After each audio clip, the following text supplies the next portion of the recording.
Okay, let's unpack this. We're tackling one of those really big questions today. Don't waste your life.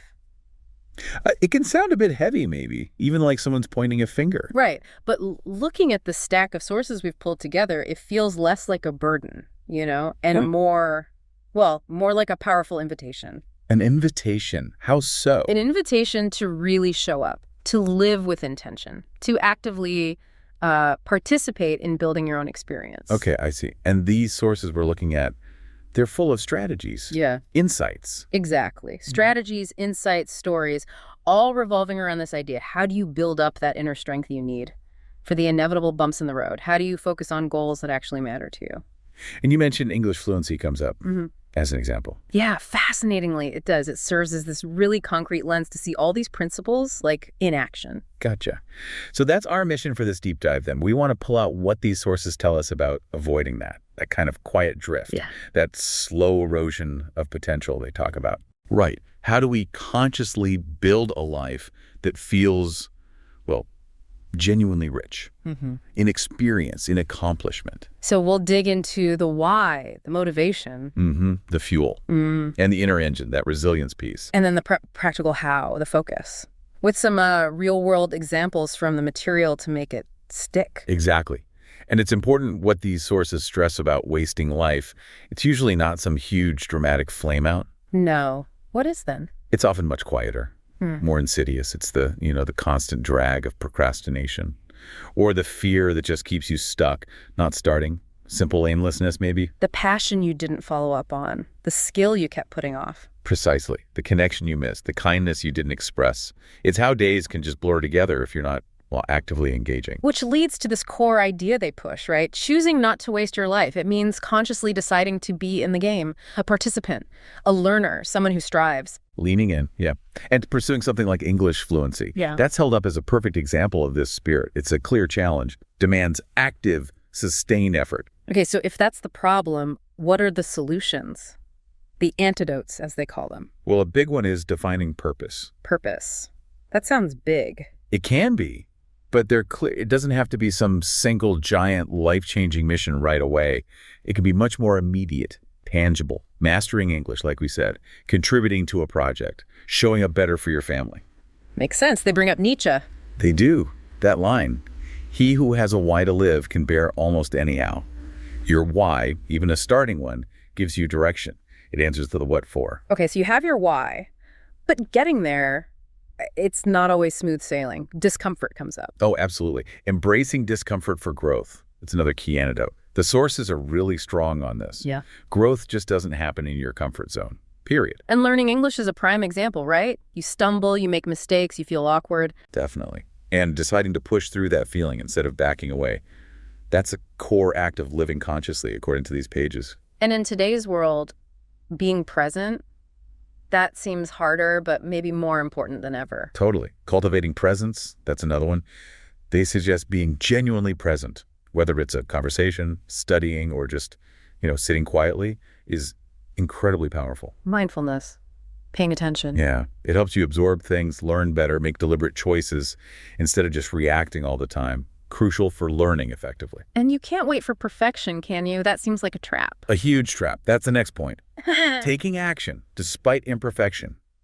Waiting until your English is perfect or circumstances are just right, that's where potential stalls. Right. The sources say imperfect action beats perfect inaction every time. Every single time.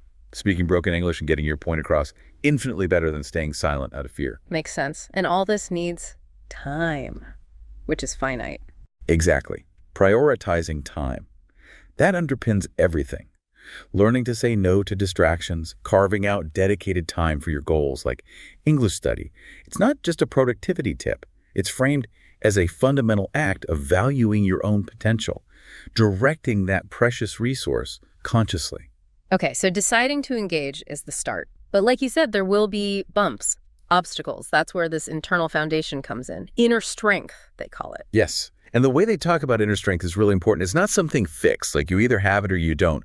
They present it as this vital, cultivated thing. Cultivated, meaning you build it. You build it. It's your reservoir of resilience, self-belief, emotional grit, the stuff you absolutely need when things get tough on this purposeful path. Yeah. Without it, that call to not waste your life, Can feel pretty overwhelming when you hit a setback. It's the engine, really. Okay, so if it's built, how do we build it? What are the components? They talk about several pillars of inner strength. First up is resilience, the art of bouncing back. Right. Not avoiding failure, but handling it. Exactly. Viewing setbacks like a rough language exchange or progress feeling slow, not as proof you're failing, but as data, information.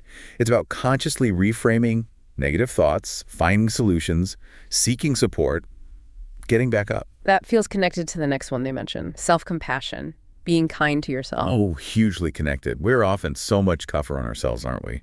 Especially when learning something difficult. Yeah, we never talk to a friend the way we talk to ourselves sometimes. Precisely. So the sources, some referencing Dr. Kristen Neff's work, emphasize treating yourself with that same kindness you'd offer a friend who's struggling. Recognizing that difficulty is human. Imperfection is human. It's not some personal flaw. It helps silence that harsh inner critic. And that inner voice links to mindset, right? A growth mindset. Dr. Carol Dweck's work. Absolutely. A growth mindset is presented as this core belief. Your abilities, like language learning, aren't fixed. They're developed through effort, through learning from mistakes. Crucial for language learning, I imagine. Believing you can actually get better. It's fundamental, especially when it feels slow or hard. You build it by seeking challenges, seeing effort as the path, and viewing mistakes as feedback. Okay, resilience, self-compassion, growth mindset. What else? Handling emotions? Yes, emotional regulation. Navigating those inner storms, learning anything significant like a language is going to bring up frustration, anxiety, doubt. It just does. So it's about not letting those feelings derail you. Right. Recognizing them, observing them maybe through mindfulness. Yeah. Developing healthy ways to cope so they don't become roadblocks, managing the emotional ride. And the fuel for all this, intrinsic motivation. This is the deep down reason, connecting your goal English fluency, say, to something that genuinely matters to you. Linking it to your core values, your aspirations, maybe just pure curiosity. It's not just doing it because you should. Exactly. Yeah. When the why comes from inside, when it's compelling to you, that provides the sustainable energy to push through the hard work, the practice. It makes the effort feel meaningful. Okay, so building that inner strength is vital. It's an ongoing process. But then how do you actually direct all that purpose and strength towards a specific goal, like fluency? Where does laser focus fit in? Focus. If don't waste your life is the call, and inner strength is the engine, focus is the steering wheel. In our world, with distractions everywhere directing your energy consistently towards a long-term goal like fluency, the source is basically called a superpower. And fluency definitely doesn't just happen. It takes that consistent, deliberate effort. Wasting time in learning, as they describe it, is the opposite, right? Scattered effort, jumping between methods, getting sidetracked. Precisely. Focused learning is efficient learning. It speeds things up. So the sources get really practical here. Realistic tips and tricks for staying focused. Like what? Starts with SMART goals. Specific, measurable, achievable, relevant, time-bound. Instead of just, I want to be fluent, it's, this week I'll learn 50 job-related words and use them. Breaks it down, less overwhelming. Yeah, breaking it down makes huge goals feel doable. What else? Blocking out time? Definitely. Time blocking and creating a study ritual. Schedule specific times. Treat them like real appointments you can't miss. And maybe create a little ritual around it, same spot, same drink, to signal to your brain, okay, focus time now. Cuts down decision fatigue. There's a specific technique they mention, Pomodoro. The Pomodoro technique. Right. Yeah, it's simple but effective. Work in focus bursts, like 25 minutes, then a short break. It helps fight mental fatigue, keep sessions productive, forces you to be truly on for that short time. And the obvious one, but maybe the hardest, distractions. Oh, yeah. Minimize digital and environmental distractions. Notifications off, website blockers maybe. Find a quiet space if you can. They stress that every interruption costs more than just the lost minute. It breaks your concentration, takes real energy to get back. Non-negotiable, really. And how you study matters too, right? Not just passively absorbing. Critically important. Active learning over passive consumption. Just reading or listening. Not enough, they say. You need to engage, take notes, summarize, do exercises. Flashcards, shadowing. Yeah. Things like Anki for spaced repetition, shadowing, mimicking native speakers for pronunciation, rhythm, and crucially, consistent speaking practice, recording yourself, finding partners, whatever it takes, actively using the language. Making it part of life helps too, I guess, not just study time. Totally. Integrate English into your life. Immersion light, you could call it. Change your phone language. Watch shows you enjoy in English, maybe with subtitles first. Listen to music, podcasts, label stuff around the house. Try thinking in English during simple tasks. It makes it feel less like a chore, more natural. And tracking progress, does that help stay focused? Big time. Track progress and celebrate milestones. Keep a simple log. What you learned, new words, maybe a small win like understanding a tricky sentence, seeing how far you've come, celebrating those small victories. That's fuel. Positive reinforcement. Finding other people on the same path. Find your learning tribe. Community helps, right? Accountability, support. Absolutely. Connecting with other learners online, in person, gives you accountability, support, you share tips, struggles. Less isolating. Okay, this next one feels huge for language learners. Embrace imperfection and learn from mistakes. So important. The sources are really clear. Fear of errors is paralyzing. Mistakes aren't failures. They're feedback. Essential feedback. The more you try, the more mistakes you make. And the faster you learn. You see where the gaps are. Focus means diligent practice, not instant perfection. It's freeing, really. And finally, connecting it all back. Link fluency to your non-wasted life vision. Keep reminding yourself why this matters to your bigger picture. Career doors, travel, connection, knowledge, sharing your voice, keeping that larger purpose visible. That's the anchor. It keeps you focused when things get tough. These are really practical strategies, turning the desire for fluency into something achievable. But do they work in the real world? Do we have examples? We do. The sources offer some really compelling global stories of transformation. Not just theories, but proof. Pretty much powerful examples of how this combination purpose, inner strength, focus leads to incredible change, often with language as the key. Okay, tell me about one. Rajesh from India. Yeah, Rajesh went from a small village to being a global tech innovator. Limited resources, but the sources highlight his intense curiosity. He saw English as the gateway to tech, to a bigger world. Faced challenges, though. Huge ones. Unreliable internet, nobody to practice with, even ridicule. But his inner strength, they say, came from reading biographies, this refusal to let circumstances define him. And his focus. Intense. Used a basic smartphone for YouTube podcasts, squeezed in study with Pomodoro between chores. He said, every word I learned felt like a step away from a limited life, towards a bigger horizon. And the result? Successful software developer, works internationally now. He reflects, English didn't just give me a job, it gave me the world. A conscious choice not to stay limited. Powerful stuff. Wow. Okay, what about Fatima, the artisan from Morocco? Fatima's story is also really moving. She made beautiful traditional rugs, but could only sell locally. Felt her talent, her heritage was just stuck, wasted because of the language barrier. A tourist suggested selling online. That sparked something. She had little formal education, started with apps on a shared phone late at night. Her inner strength, rooted in her vision for her family, for her culture. She pictured her rugs appreciated globally. That purpose drove her. And she focused her learning. Yeah, specifically on vocab, for crafts, for sales. Practiced describing her rugs over and over. Did it work? It did. Got help setting up an online shop.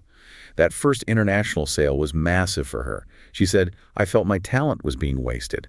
Learning English was my way of telling the world I am here and my work matters. It was my way of not letting my life and my skills remain small. Yeah. That's incredible. Amazing. And the last one, Carlos, the activist in Colombia. Carlos's story highlights urgency. Passionate about saving the Amazon, but felt his impact was trapped locally by language. He felt he was wasting time the force didn't have. That urgency fueled everything. His inner strength came from the mission itself. Directly from the gravity of his mission. He used every resource, online courses, practice partners, nature documentaries for vocab. His focus sounds intense, drilling grammar on the bus, listening to news while cooking. Every practice conversation was like a rehearsal. For what? For the global stage. Within 2 years, he gave this powerful speech in English at a major international conference. Amplified his message hugely. He said, the destruction needed a global voice. But mine was trapped by language. English became my megaphone. For me, learning English was an act of responsibility. These stories, they really bring it home, don't they? It's not just about the language skill itself. Not at all. They perfectly illustrate the core themes. Actively choosing to grow, driven by purpose, supported by that inner strength, executed with focus. Living proof that potential doesn't have to go to waste. Exactly. They show how learning, when it's connected to that deep why, built on resilience, guided by focus, leads to real empowerment, transformation, far beyond just the skill. Okay, so wrapping up this deep dive, we've journeyed through this powerful call from the sources. Live with intention. We've seen how crucial it is to build that inner resilience, that self-compassion. And the practical, tactical power of focus. Yeah. How it acts as the engine for actually achieving those tangible goals. And it feels really clear now, pursuing a big goal, whether it's English fluency or something else entirely, it's way more than just learning a skill. Much more. It's presented here as a tangible act, a manifestation of choosing not to let your potential just sit there, dormant. It's truly an investment in your future possibilities, a declaration of purpose put into action. The world is waiting for your voice, your contribution, your life is waiting to be lived fully. As these sources powerfully argue, don't let that potential go unrealized. Embrace the process, the learning. Yeah, actively build that inner strength for the journey. Stay focused on what truly matters to you. And step boldly into the world. Your life is this incredible story, waiting for you to write it to its utmost potential.